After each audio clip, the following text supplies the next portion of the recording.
how were you first discovered? How did NFL find out about Jordan Mailata? Yeah. So when I was 20, I played in the under 20s for the South Sydney Rabbitohs. Mm-hmm. And I came off the bench. I played about maybe 11 games. So I wasn't a starter. And, I had to pay my way to fund rugby as well. Okay. Because I wasn't getting paid much in rugby. I was getting $200 for a win and $100 for a loss. But I had to play that game. Yeah. So that was just my contract. Some of the guys had different contracts. So I did odd jobs, construction, like scaffold building, stage building. Like I did whatever I could to help pay bills and so survive. Okay. After that season, I felt like I had a pretty good season, like 11 game stretch. I was like, I got down to 310, and I felt great. I could move. A lot of the rugby teams didn't agree. So my agency at the time, they knew all these connections, the NFL Player Pathway Program people. Sure. And they reached out to them, and sure enough, they invited me to go work out. I had no idea what the hell I was doing. I just knew I was going to LA to work out for a program that might get you into the NFL P squad. Yeah. And, that's what I did. It worked out. Yeah. And I made the program. Did everybody in Australia, your teammates, your family, did everybody think you were a little crazy trying to pursue the NFL? For sure. I mean, I never watched the sport. I would watch the Super Bowls, but half the time I watched them was because of the halftime performances. Yeah. Legit. All right now. And who's your favorite? Who's your favorite? Who's your favorite? You got to know. The favorite halftime performance? Yeah. Who was the one that you kind of remember? It was, my favorite was probably Beyonce and Bruno Mars and Coldplay. Yeah, that's a good one. That was a good one. That was a good one. Well played. My missus doesn't like the fact that Coldplay was there because she felt like on the same level as Bruno Mars and Beyonce, kind of was like weird. So are you bashing Coldplay? No, I love Coldplay. Nikki, maybe we should cut this out. Cut this part out. I fucking love Coldplay. I was like, I don't know what the fuck you're talking about. This is fucking amazing. This is fucking amazing. Are you kidding me? I was like, they belong there. I was like, and then I started messaging. I was like, they carried the whole show. But they carried the whole show. Who's this Beyonce character? Like, what? I was like, dude, come on.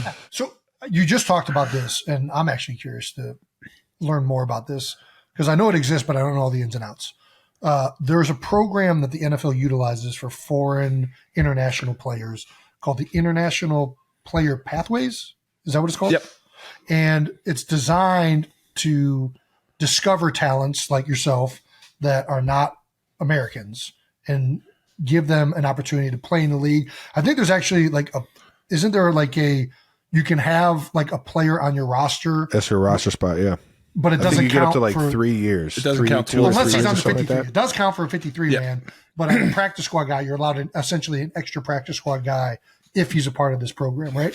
Yes. All right. Yes, that's pretty much it. IPP. Okay. I actually don't need to do any explanation. You explained it really well. How they have these in each country? Like, how do you find out about that? How do you submit to Yeah, I gotcha. And is it like a combine? Like you go there and run times? So yeah. So the IPP, just for short, yes. Has scouts that they will send out and coaches that they will go to these different countries. The whole point of the program is, when I was going through it, was to bridge the connection from the NFL to the international market. Sure. And by doing that, they can select somebody who is either a standout in another sport or an up-and-coming, athletic freak. And then use them as the model to kind of bridge that connection that the NFL wants. So get a hometown kid in the league. Yeah, exactly. And I think that's a great initiative for the league. Sure. Yeah. It's really Makes genius. sense. Yeah. Really genius if you think about it. Rich keep getting richer, I guess. But to be honest, I think the way that IPP is run is amazing because they have their own coaching staff and scouts that they fly out to these countries to work these kids out for the program that takes place stateside. So used to take when I went there, it took place at IMG Academy. And then they went to an Arizona gym Yeah. last year, I think. It It was might still be IMG. They're all over the place. Yeah, I don't they're know, is it everywhere. I think they're back at IMG this year, or the new year coming. the one in Florida? Yeah, the one in Florida. Yeah. Everybody thinks I went there because of this program. So I just say that I'm a graduate of IMG High School. at 20 years old.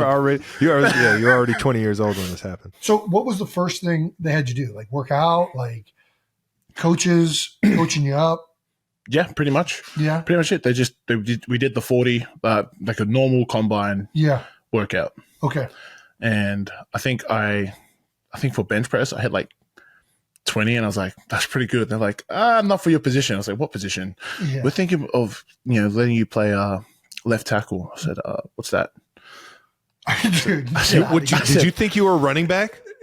So I thought I was going to play running back till they said left tackle. And I was like, okay, that sounds like something else. Oh my God. I was like, okay. They're like, have you seen the movie The Blind Side? And I said, I said, fuck off, because they called me Big Mike in high school, and I knew straight away. No way. I remember they used to call me Big Mike in high school because of that big oath that played Michael Orr. Oh gosh. A big oath, and I was called Big Mike. So as soon as he said The Blind Side, I remembered, oh, that's what the left tackle is. Yeah. The Blind Side. That's too Well, funny, man. So when was the first time you found out all the positions? That was all at IMG? Yeah. And Learning. do they teach you the positions, like broad terminology? good Like, stuff, is that where yeah. you learn like what an overfront is? Or like Yeah, that's where I learned all of that? Yeah. Real And you're basic learning stuff. that how long before you were a member of the Philadelphia Eagles? Did you So- know like what a 3 technique was? So 2018, January 14, I think it was. Yeah. 2018, January 14.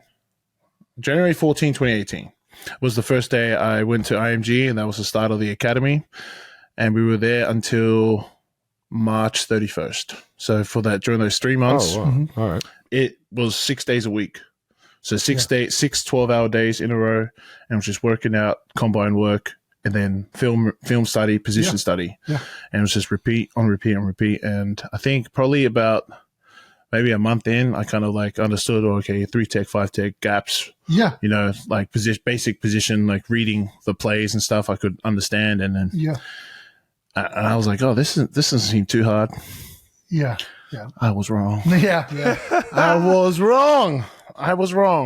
In that 3-month time frame, how many NFL teams, like when did Stout, like, Come out. yeah, like when did that happen?